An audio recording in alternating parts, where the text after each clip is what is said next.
नमस्कार, बहुत स्वागत है आप सभी का। मैं हूं आपके साथ नैना यादव, लेकर हाजिर हूं हमारा खास शो आक्रमण। इस वक्त दुनिया में महाविनाश के दो ऐसे मोर्चे खुल चुके हैं जिससे पूरी इंसानियत थर्रा रही है। पहला मोर्चा सुलगता हुआ मिडिल ईस्ट और दूसरा मोर्चा है यूक्रेन रूस की बारूदी धरती, जहां हर रोज नई तबाही, नई मिसाइलों की मार से जमीन धधक रही है।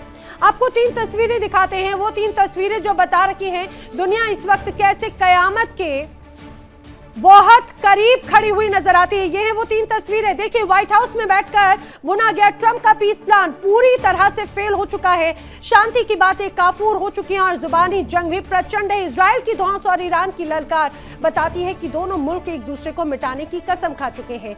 सेनाएं अलर्ट पर, और अगर अब धमाका हुआ तो वो बेहद खौफनाक होगा। दूसरी तस्वीर, वहां पर सीजफायर यानी युद्ध विराम का समझौता बारूद के ढेर पर बैठकर स्वाहा हो चुका है। इजराइल लगातार लेबनान पर हवाई हमले कर रहा है, तो जवाब में हिजबुल्लाह भी आईडीएफ के गढ़ में सुसाइड ड्रोन से कोहराम मचा रहा है। हिजबुल्लाह के नए चीफ नईम कासिम ने हुंकार भर दी कि अब कोई भी सीजफायर नहीं होगा, सिर्फ फायर होगा। और देखिए तीसरी तस्वीर, सबसे चौंकाने वाली सवाल, क्या महाशक्ति अमेरिका के बॉस ट्रंप अब रूस के राष्ट्रपति व्लादिमीर पुतिन से डर गए? क्योंकि जर्मनी और अमेरिका के बीच में होने वाली सबसे बड़ी टॉमहॉक मिसाइल डील रूस के डर से फुस हो चुकी है। ट्रंप शायद अपनी सैन्य सीमाओं और हदों को जान चुके हैं, क्योंकि पुतिन ने पहले ही धमकी दी थी कि अगर नाटो का कोई भी देश रूस की सीमा के करीब लंबी रेंज की मिसाइल लाया तो अंजाम कयामत वाला होगा। ये समझ लीजिए कि इसी रूप में एक बार फिर से तनाव आक्रमण में नजर आता है। चलिए करते हैं शुरुआत बड़ी वॉर ब्रेकिंग के साथ में। इस समय की बड़ी खबर,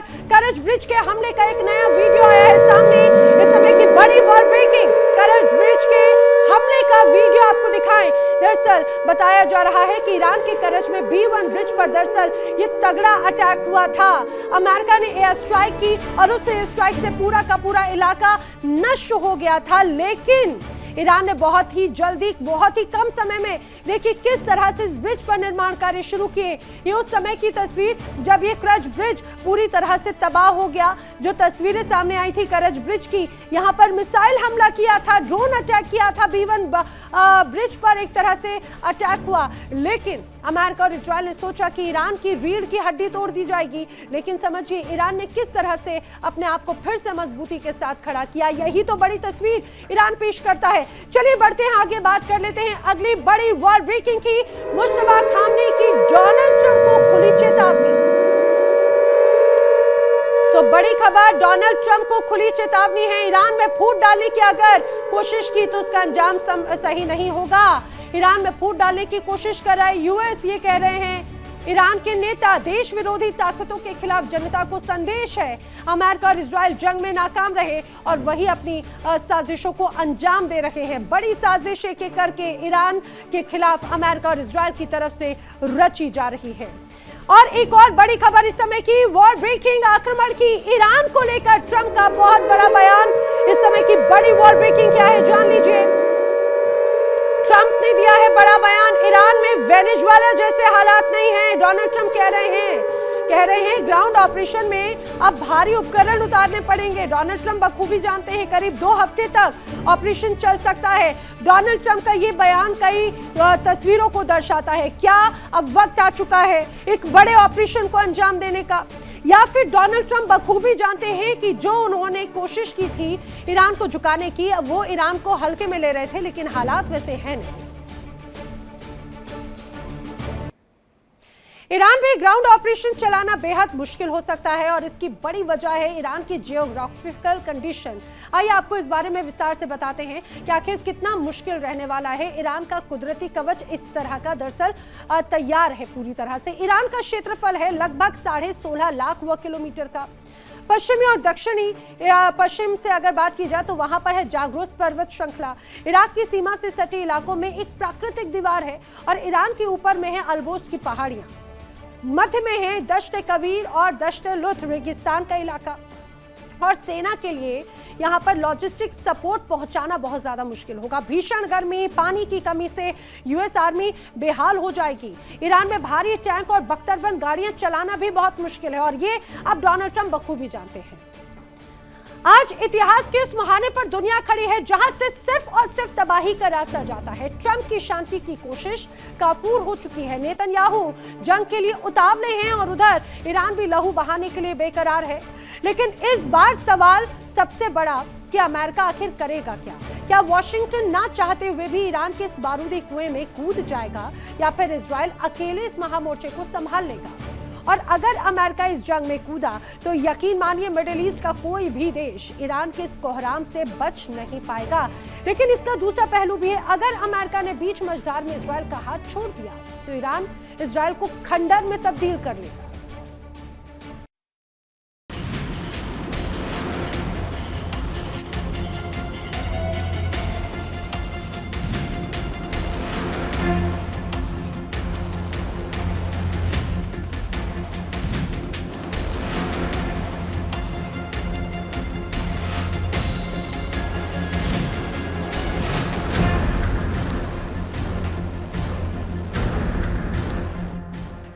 दोनों तरफ से शब्दों के ऐसे बाढ़ चल रहे हैं कि हवाओं में बारूद की गंध तैरने लगी है।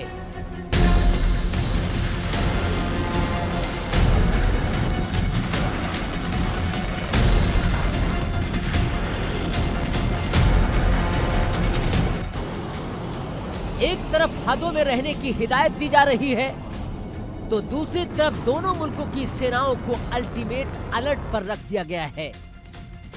मिसाइलें साइलों से बाहर आ चुकी है यलगार मचाने के लिए।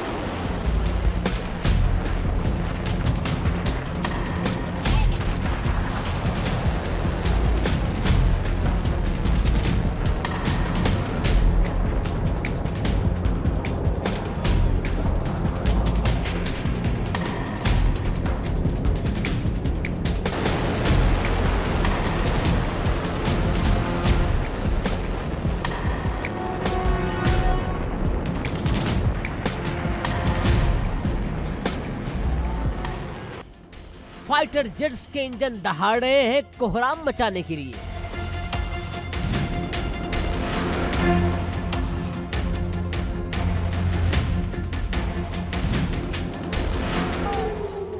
यानी कि मिडिल ईस्ट में फिर से युद्ध प्रचंड नहीं महाप्रचंड होगा।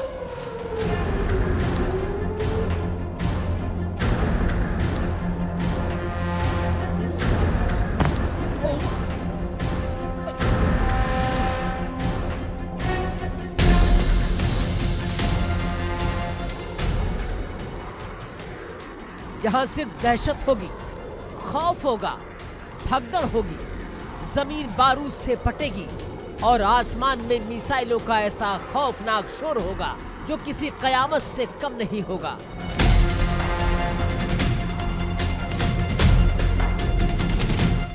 व्हाइट हाउस के बंद कमरों में बैठकर शांति का जो ताना बाना बुना जा रहा था वो ताश के पत्तों की तरह ढह चुका है।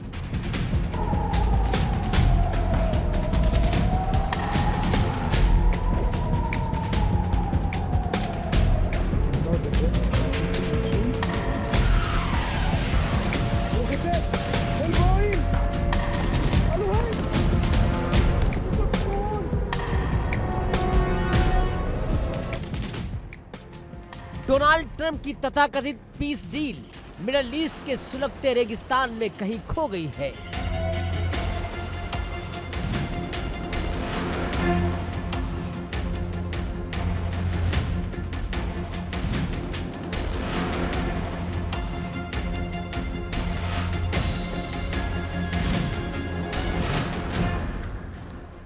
तेल अवीव से लेकर तेहरान तक शांति दूतों के पैर उखड़ चुके हैं और उनकी जगह ले ली है विनाश के दैत्यों ने।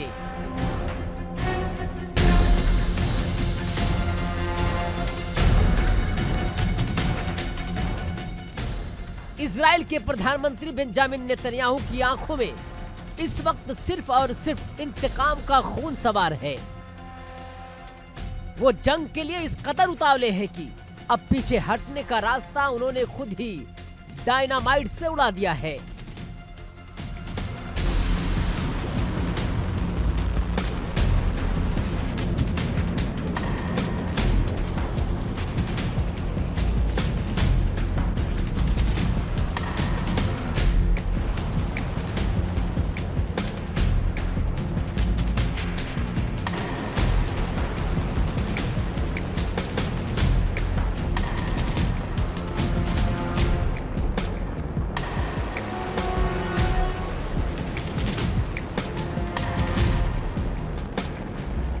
नेतन्याहू जानते हैं कि ये आर पार की लड़ाई है।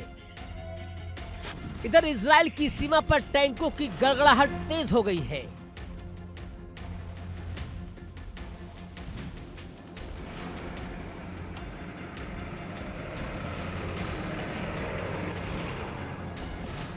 तो उधर ईरान ने भी साफ कर दिया है कि वो घुटने टेकने वालों में से नहीं है।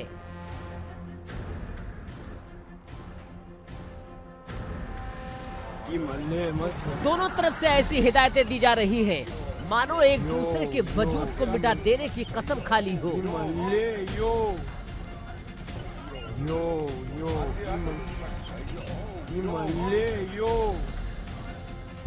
सेनाएं रेड अलर्ट पर हैं।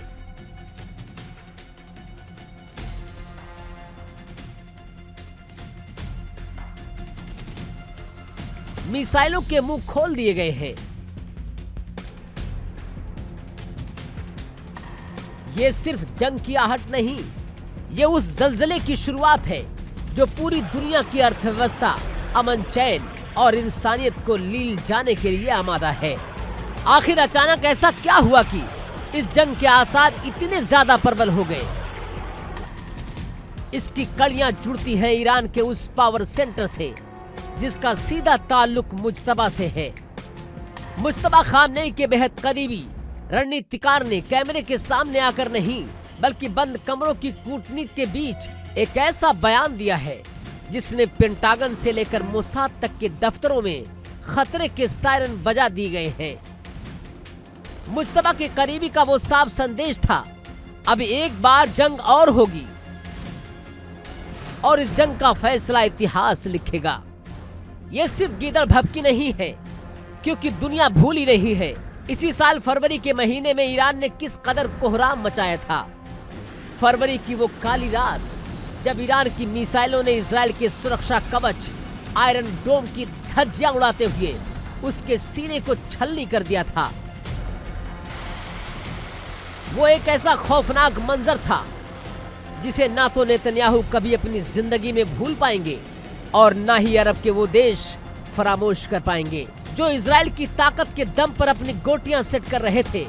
ईरान ने दिखा दिया था कि अगर वो तबाही पर फिर से उतर आए तो फिर कोई भी ढाल उसके वार को रोक नहीं सकती। ईरान की इस चुनौती पर इजराइल की तरफ से जो पलटवार आया है उसने आग में घी का काम किया है। इजराइल के रक्षा मंत्री बंकरों से बाहर निकलकर सीधे फ्रंट लाइन पर गरज रहे हैं, हुंकार भर रहे हैं। इस बार हम रुकेंगे नहीं, इस बार हम ईरान को मिटाकर ही दम लेंगे। यह बयान साफ बताता है कि अब सिर्फ अपनी संप्रभुता बचाने की नहीं, बात अब वर्चस्व की है। जंग अब आम नहीं, महाप्रचंड होने वाली है। लेकिन इस महाविनाश के खेल में अमेरिका कहां खड़ा है? वॉशिंगटन इस वक्त इतिहास के सबसे बड़े धर्म संकट में फंसा है।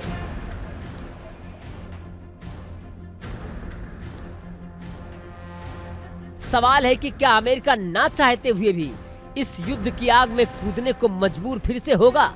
अगर अमेरिका अपनी सेना, अपने B-2 बॉम्बर्स और अपने एयरक्राफ्ट कैरियर्स को इस जंग में झोंक देता है तो मिडिल ईस्ट का नक्शा हमेशा हमेशा के लिए बदल जाएगा। फिर ईरान का कोई भी कोहराम अमेरिका की सुपर पावर मशीनरी के आगे टिक नहीं पाएगा। सोचिए अगर अमेरिका ने घरेलू राजनीति या वैश्विक दबाव के चलते ऐन वक्त पर इजराइल को बीच मझधार में छोड़ दिया तो क्या होगा? अगर व्हाइट हाउस ने तेल अवीव से अपना हाथ खींच लिया तो यकीन मानिए ये पूरी दुनिया के लिए सबसे विभत्स मंजर होगा। ईरान घात लगाए बैठा है। उसकी कयामत की मिसाइलें, उसके आत्मघाती ड्रोन्स और उसकी हिजबुल्लाह, हूती और प्रॉक्सी सेनाएं इजराइल को चारों तरफ से घेर लेंगी। तो क्या दुनिया वाकई तीसरे विश्व युद्ध के पहले चैप्टर को लाइव देखने जा रही है?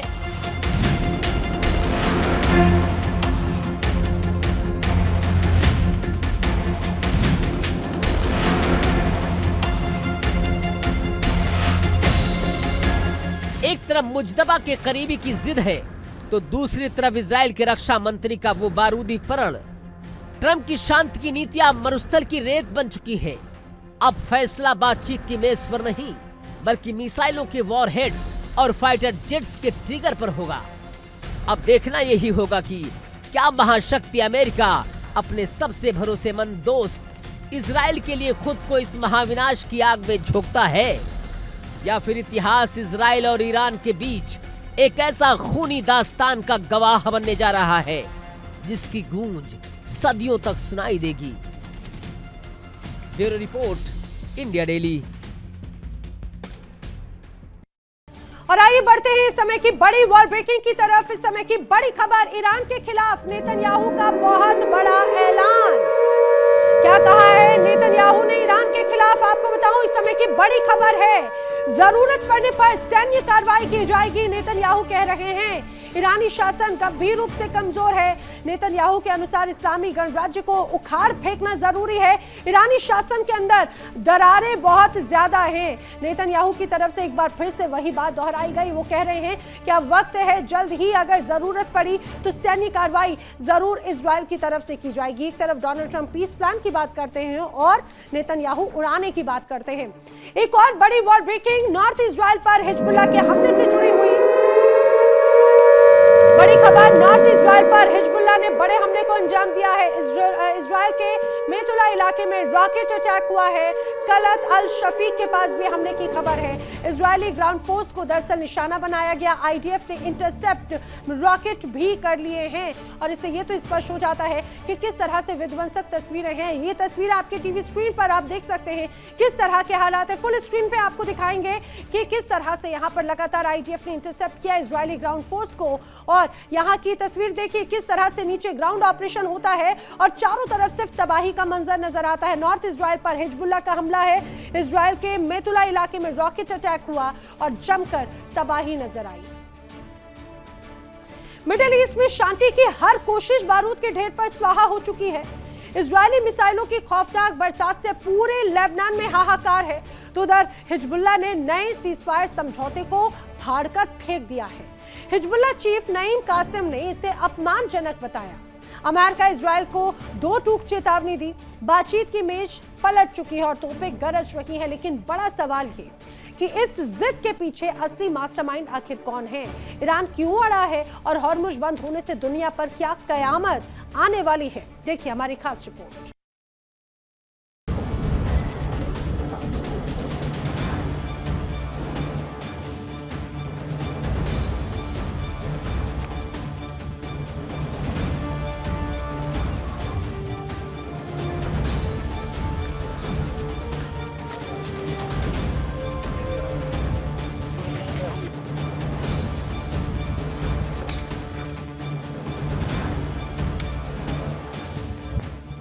लेबनान की धरती एक बार फिर कराह रही है।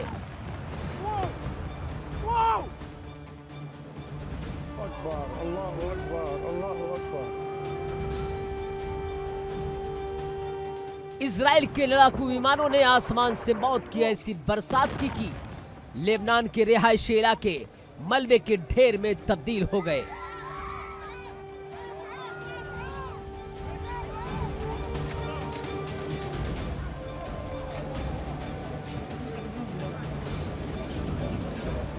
इस ताजा हमले में 4 और बेगुनाहों की मौत हो गई।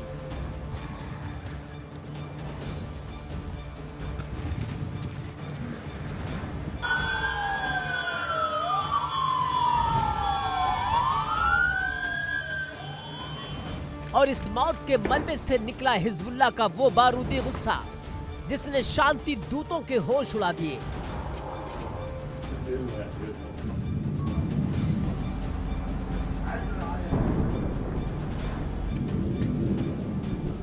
हिजबुल्लाह के नए सिपहसालार नईम कासिम ने कैमरे के सामने आकर साफ कर दिया कि वाशिंगटन और तेल अवीव मिलकर जो कूटनीति की बिसात बिछा रहे हैं वो हिजबुल्लाह को कतई मंजूर नहीं है।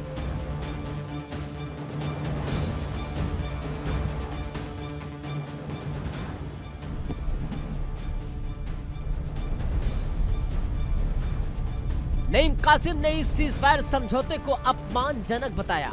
हिजबुल्लाह का सीधा आरोप है कि इजराइल और अमेरिका जो लक्ष्य युद्ध के मैदान में बंदूक और बारूद के दम पर हासिल नहीं कर पाए, उसे अब बंद कमरों में राजनीतिक समझौते के जरिए लेबनान पर थोपना चाहते हैं।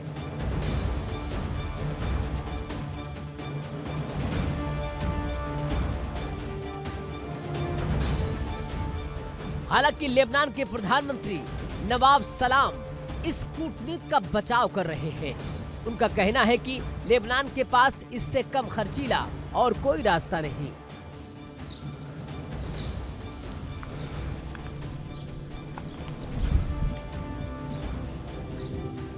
लेकिन जब बंदूकों का फैसला अंतिम हो जाए तो कूटनीति के कागजात रद्दी का टुकड़ा बन जाते हैं।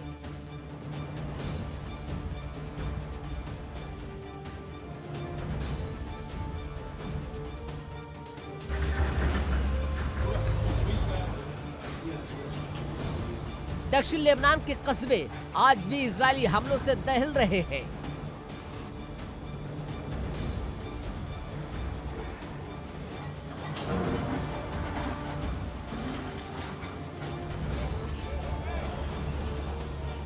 तबाही और विस्थापन का नया दौर शुरू हो चुका है।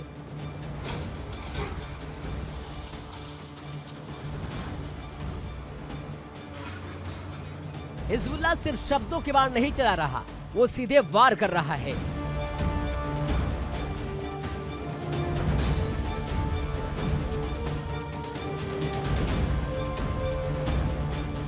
नईम कासिम के बयान की ही स्याही अभी सूखी भी नहीं थी कि उत्तरी इजराइल के सीमावर्ती इलाकों में मौत का सायरन गूंज उठा।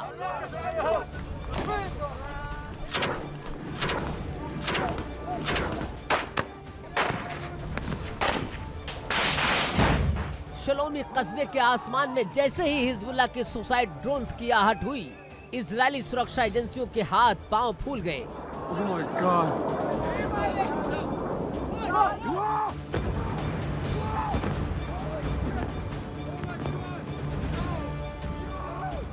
क्योंकि इसी शलोमी कस्बे के एक बंकर नुमा कमरे में नेतन्याहू अपने सीनियर मंत्रियों और स्थानीय हुक्मरानों के साथ एक बेहद खुफिया और हाई लेवल मीटिंग कर रहे थे।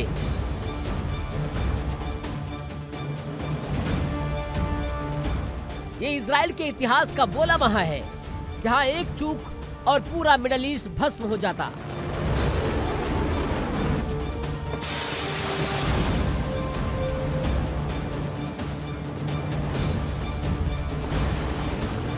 इजरायली मीडिया और पीएमओ की माने तो सायरन बजने से कुछ ही मिनट पहले नेतन्याहू का काफिला वहां से सुरक्षित निकल चुका था।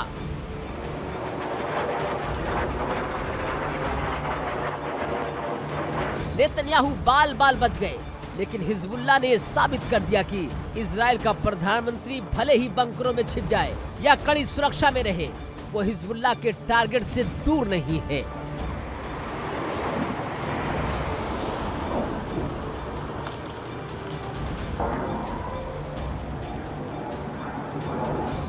इन सब के बीच जंग के मैदान से एक ऐसी तस्वीर आई जिसने सबको चौंका दिया।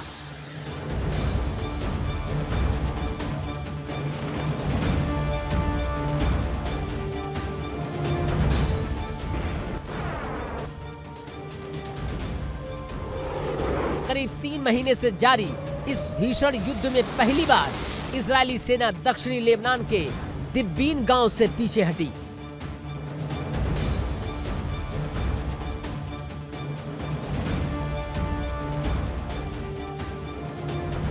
इजरायली सैनिकों के हटते ही संयुक्त राष्ट्र शांति सैनिकों के साथ लेबनानी सेना वहां पहुंच गई। दुनिया इसे इजराइल के पीछे हटने के तौर पर देख रही है, लेकिन रक्षा विशेषज्ञों का मानना है कि ये नेतन्याहू की किसी बड़ी और विनाशकारी रणनीति का हिस्सा भी हो सकता है।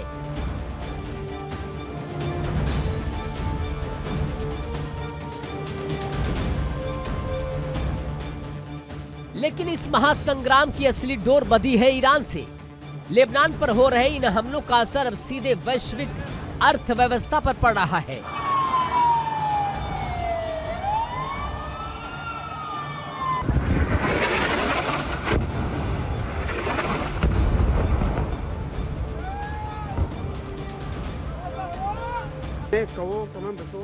ईरान ने साफ कर दिया कि जब तक लेबनान और हिजबुल्लाह पर इजरायली हमले पूरी तरह बंद नहीं होते, तब तक दुनिया के सबसे महत्वपूर्ण तेल और गैस मार्ग यानी कि होर्मुज को दोबारा नहीं खोला जाएगा।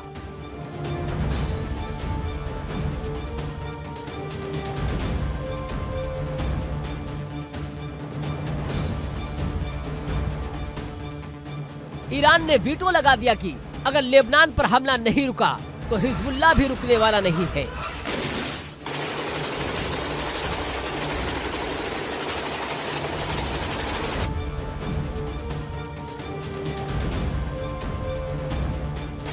यानी ये लड़ाई अब सिर्फ दो देशों की नहीं बल्कि पूरी दुनिया को मंदी और महंगाई की आग में झोंकने को बेकरार है।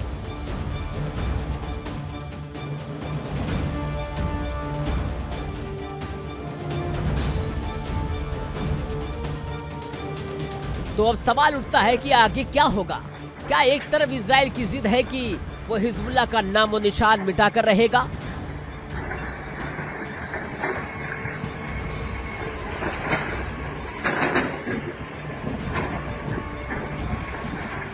और दूसरी तरफ हिजबुल्लाह ने साफ कर दिया कि वो घुटने टेकने पर किसी अपमानजनक समझौते पर दस्तखत नहीं करेगा।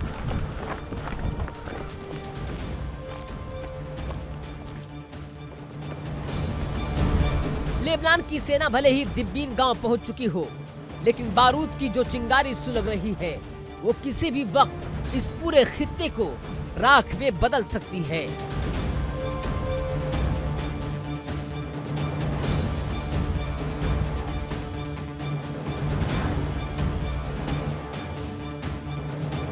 ईरान की मांग और हिजबुल्लाह का इनकार ये इशारा है कि आने वाले दिन मिडल ईस्ट के इतिहास के सबसे खौफनाक दिन होने वाले हैं।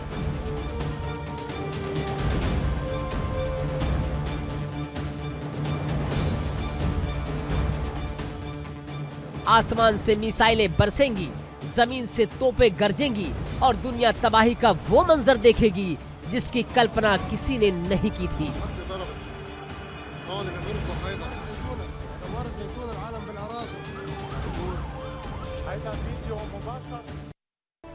और आइए बढ़ते हैं, बात कर लेते हैं अगली बड़ी वॉर ब्रेकिंग की समय की बड़ी खबर। मुश्तबा के सलाहकार मोहसिन रेजाई से जुड़ी हुई। मुश्तबा के सलाहकार मोहसिन रेजाई ने बड़ी धमकी दी है। क्या कहा है आपको बताते हैं। ईरान पर दबाव बनाना दरअसल ट्रंप चाहते हैं, लेकिन ये स्वीकार नहीं है। डील के ड्राफ्ट में कई बातें अमेरिका की तरफ से स्पष्ट नहीं की गई। मोहसिन रेजाई ने कहा अमेरिका को ईरान की हरी झंडी का इंतजार है, अधिकार सुनिश्चित होने तक कोई समझौता नहीं किया जाएगा। ये रेजाई की तरफ से स्पष्ट किया जा चुका है। दरअसल मोहसिन रेजाई मुश्तबा के विशेष सलाहकारों में से एक है और उनकी कही गई बात यानी कि ईरान या मुश्तबा की तरफ से कही गई बात है, और इससे ये स्पष्ट हो जाता है कि फिलहाल जो प्रस्ताव पर चर्चा हो रही है वो काफी कंफ्यूजन भरी है। क्या महाशक्ति अमेरिका का सूरज ढल रहा है? जो अमेरिका कभी दुनिया का थानेदार था, आज वही रूस के डर से जर्मनी के साथ अपनी सबसे बड़ी टॉमहॉक मिसाइल डील रद्द करने की तैयारी में है।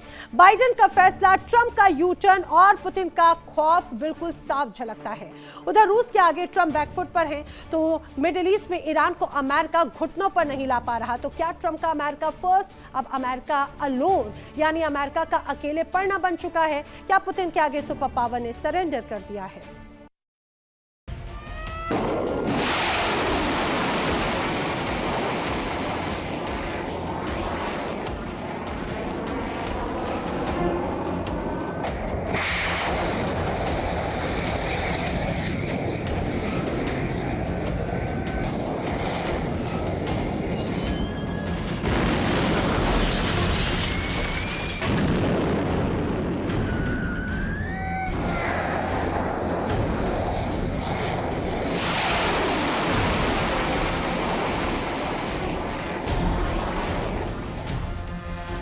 पेंटागन के बंद कमरों से छनकर आ रही खुफिया रिपोर्टों ने यूरोपीय देशों के रातों की नींद उड़ा दी।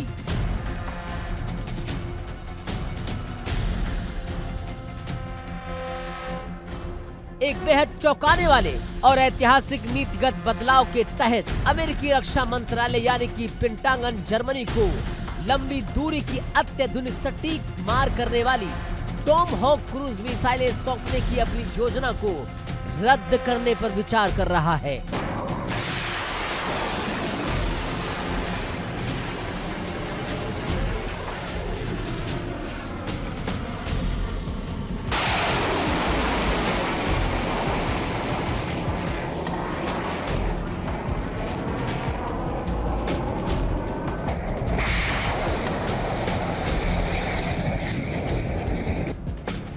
वजह कोई तकनीक खराबी नहीं, बल्कि व्लादिमीर पुतिन का वो खौफ है जो वाशिंगटन के गलियारों में तैर रहा है। अमेरिकी अधिकारियों को डर है कि अगर जर्मनी की धरती पर ये मिसाइलें तैनात हो गई तो मॉस्को इसे सीधे उकसावे के रूप में देखेगा और यूरोप में एक ऐसा अनियंत्रित महायुद्ध छिड़ जाएगा जिसे संभालना अमेरिका के लिए बस की बात नहीं होगी।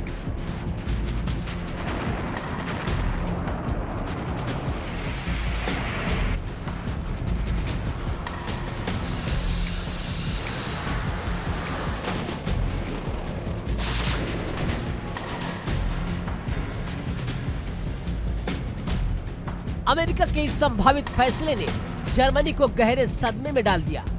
बर्लिन लगातार दलील दे रहा था कि रूसी आक्रामकता से निपटने के लिए उसे इन आधुनिक टॉमहॉक मिसाइलों की सख्त जरूरत है।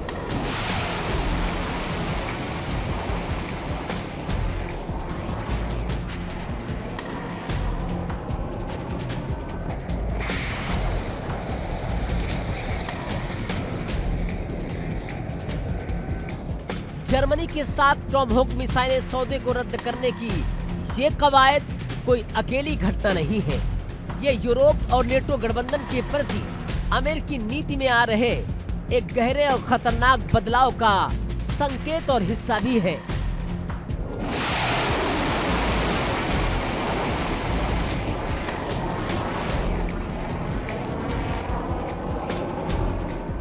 पिछले कुछ समय से अमेरिका यूरोपीय सुरक्षा तंत्र में अपनी प्रत्यक्ष भागीदारी को धीरे धीरे कम कर रहा है। सिर्फ मिसाइल सौदे ही वापस नहीं लिए जाएंगे, बल्कि जर्मनी में तैनात हजारों अमेरिकी सैनिकों और महत्वपूर्ण सैन्य संपत्तियों को भी वापस बुलाने की योजना बन रही है।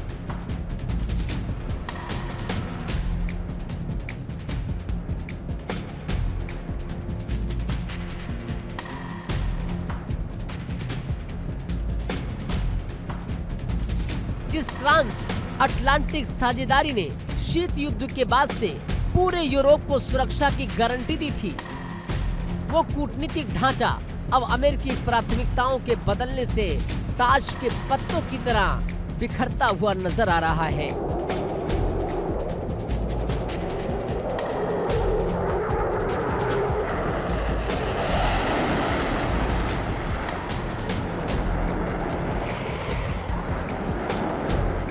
इस कड़वे सच पर मुहर इस हफ्ते खुद नेटो के शीर्ष कमांडर और यूरोप में अमेरिकी सेना के प्रमुख जनरल एलेक्सस गिरिनकेविच ने लगा दी है। एक उच्च स्तरीय सैन्य बैठक में गिरिनकेविच ने बेहद स्पष्ट और रूखे शब्दों में कहा, अब यूरोप को अपनी सुरक्षा के लिए खुद आगे आना होगा और निकट भविष्य में अपनी जिम्मेदारी खुद संभालनी ही होगी।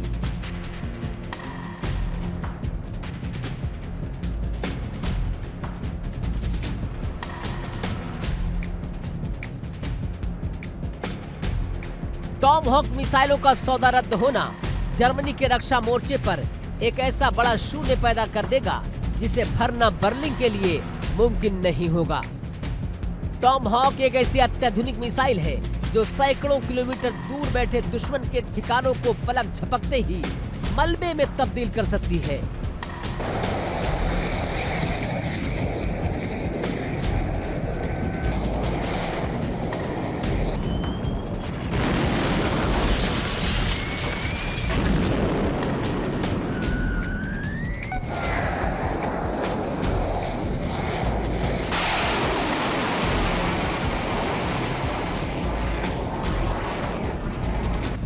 यूक्रेन पर रूस के हमले के बाद से ही जर्मनी और पूर्वी यूरोप में इस बात को लेकर गहरा डर व्याप्त है कि अगर रूस ने अपनी सीमाओं का और विस्तार किया तो उनके पास मॉस्को को रोकने के लिए कोई दीर्घकालिक हथियार प्रणाली मौजूद नहीं है।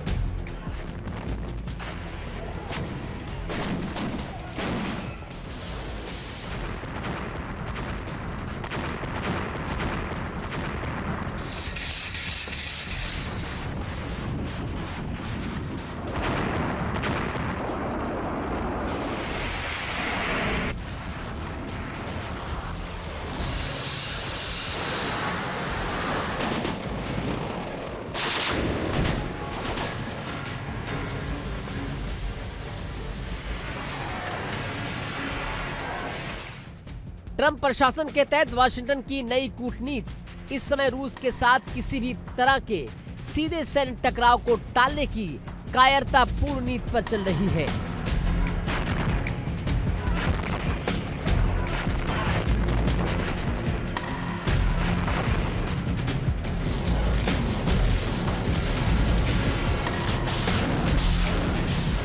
लेकिन इस कूटनीति की वजह से नेटो के भीतर अमेरिका की विश्वसनीयता पूरी तरह तार-तार हो चुकी है। अगर अमेरिका रूस के डर से जर्मनी जैसे अमीर दोस्त का वादा तोड़ सकता है, तो पोलैंड, लातविया, लिथुआनिया जैसे छोटे देशों की सुरक्षा की गारंटी कौन लेगा?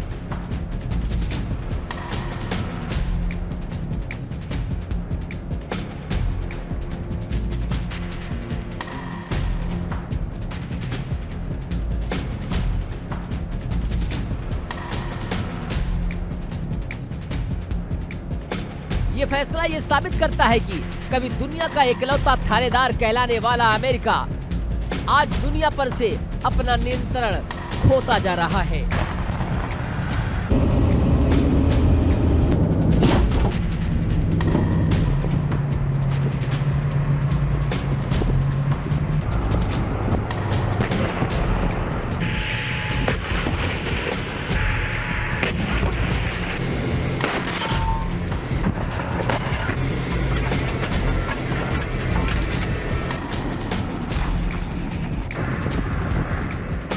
सिर्फ रूस ही नहीं, मिडल ईस्ट के मोर्चे पर भी अमेरिका की हेकड़ी हवा हो चुकी है।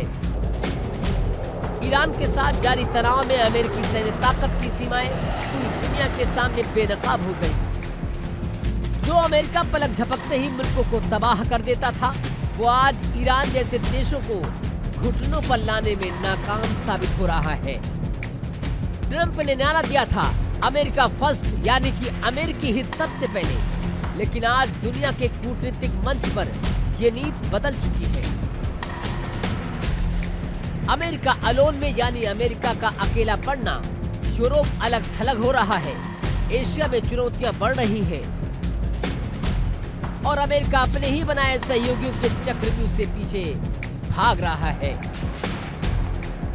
ये महाशक्ति का ढलता हुआ सूरज नहीं तो और क्या है?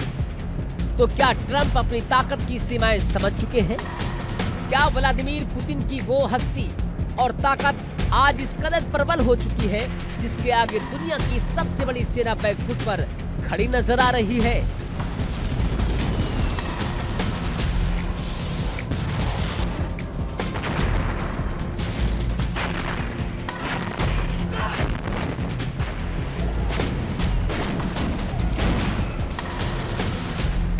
जर्मनी से मिसाइलें डील रद्द करने की ये कशमकश सिर्फ एक रक्षा सौदे का अंत नहीं है, बल्कि ये इस बात का ऐलान है कि अब अमेरिका दुनिया की रक्षा का ठेकेदार नहीं रहा।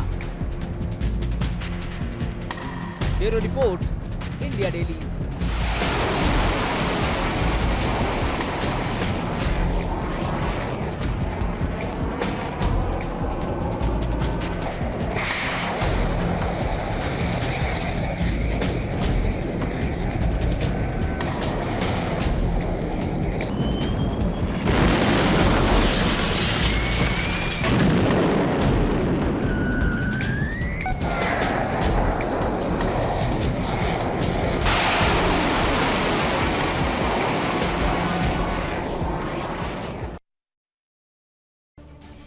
और आइए बात कर लेते हैं इस समय की अगली बड़ी वॉर ब्रेकिंग की। दक्षिणी लेबनान में इजरायल ने बड़ा अटैक किया है। दक्षिण लेबनान में बड़े अटैक की खबर लेबनान में कफर यमन पर गोलीबारी की गई है। नबाती अल फौका पर हवाई हमला किया गया है और इस हवाई हमले में लेबनान को भारी नुकसान पहुंचा है। जो तस्वीरें सामने आई हैं वो इस तबाही के मंजर को दर्शाती हैं। इजराइल का बड़ा अटैक है दक्षिणी लेबनान के हिस्से पर। एक बार फिर से पूरे दक्षिणी लेबनान को कब्रिस्तान बना देना चाहता है इजराइल। यही वजह है कि बड़े हमले लगातार दक्षिणी यहाँ लेबनान पर किए जा रहे हैं। जंग के दौरान हॉर्मुज बेहद संवेदनशील मुद्दा रहा। ईरान ने यहां शिकंजा कसा और दुनिया को तड़पने पर मजबूर कर दिया। कई देशों की तेल और गैस की सप्लाई थम गई। लॉकडाउन जैसे हालात हो गए। कई देशों में तो पेट्रोल पंप पर ताले तक लटक गए और इस कार्रवाई से खाड़ी देशों की टेंशन भी बढ़ गई, क्योंकि हॉर्मुज में ब्लॉकेट से ना तो उनका तेल बाहर जा पा रहा है और ना ही जरूरी सामान आ पा रहा है। अब ऐसे में खाड़ी देशों ने हॉर्मुज के विकल्प के तौर पर नए रास्ते तैयार किए हैं। किस तरह से, आइए आपको बताते हैं इस रिपोर्ट में।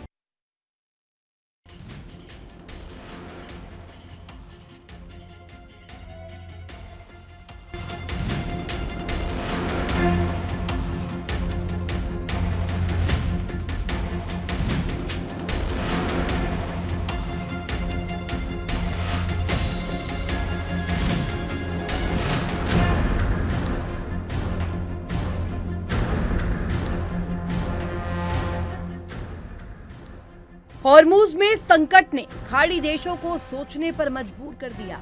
उन्हें अपनी रणनीति बदलने पर मजबूर कर दिया। अब तक तेल कारोबार के लिए हॉर्मुज पर निर्भर रहने वाले खाड़ी देशों ने अब इस संकट से निकलने के लिए नए रास्ते तलाशने शुरू कर दिए हैं।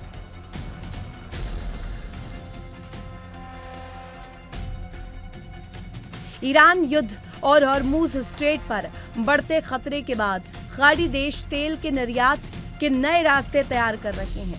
सऊदी अरब, यूएई, कुवैत, इराक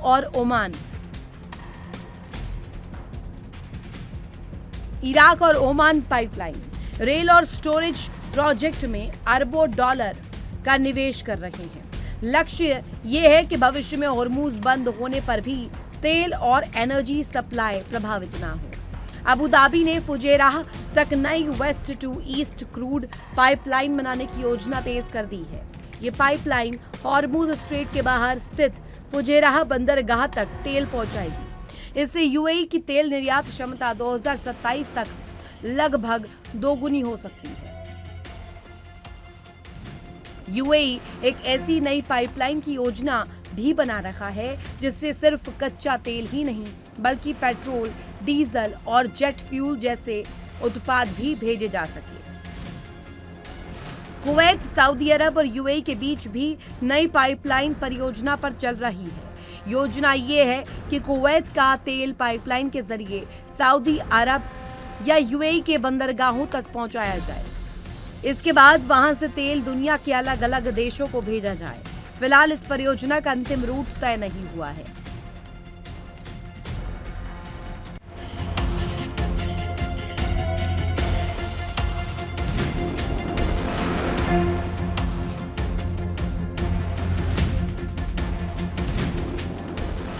इराक भी हॉर्मुज पर निर्भरता कम करना चाहता है। इसके लिए वो जॉर्डन, सीरिया और टर्की के रास्ते भूमध्य सागर तक पहुंचने वाली नई पाइपलाइन परियोजनाओं पर विचार कर रहा है।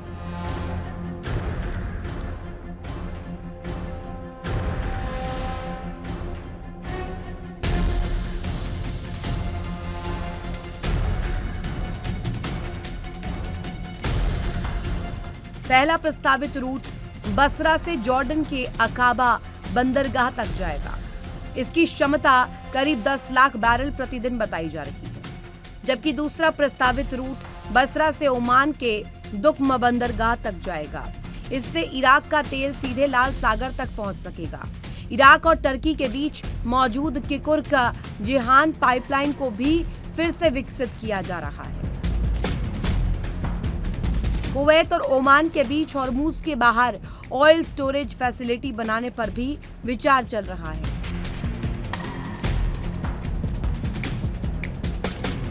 ओमान अपने बंदरगाहों को तेल और गैस के बड़े स्टोरेज और एक्सपोर्ट हब के रूप में डेवलप करना चाहता है। इससे खाड़ी देशों को संकट के समय वैकल्पिक सुविधा मिल सकेगी। हालांकि खाड़ी देशों के बीच लंबे समय से प्रस्तावित गल्फ रेलवे प्रोजेक्ट को तेजी से आगे बढ़ाने पर चर्चा हो रही है। इससे पेट्रोलियम उत्पाद और कुछ ऊर्जा सामग्री रेल के जरिए भी भेजी जा सकेगी। कतर से सऊदी अरब, जॉर्डन और मिस्र तक गैस कॉरिडोर बनाने पर चर्चा चल रही है। इसके अलावा कतर से सऊदी अरब, जॉर्डन और टर्की तक गैस पाइपलाइन का विचार भी लंबे समय से मौजूद है।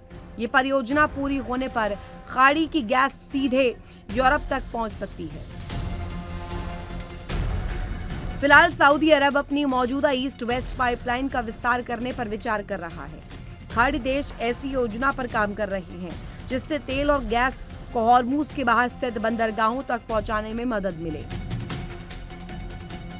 भविष्य में खाड़ी देशों के बीच और नए पाइपलाइन और रेल कॉरिडोर प्रोजेक्ट सामने आ सकते हैं।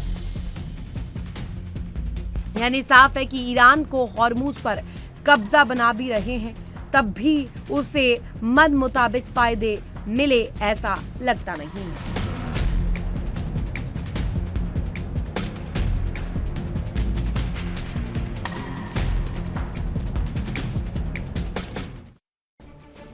आक्रमण में फिलहाल इतना ही, लेकिन देश दुनिया की तमाम खबरें इंडिया डेली पर आगे भी जारी है।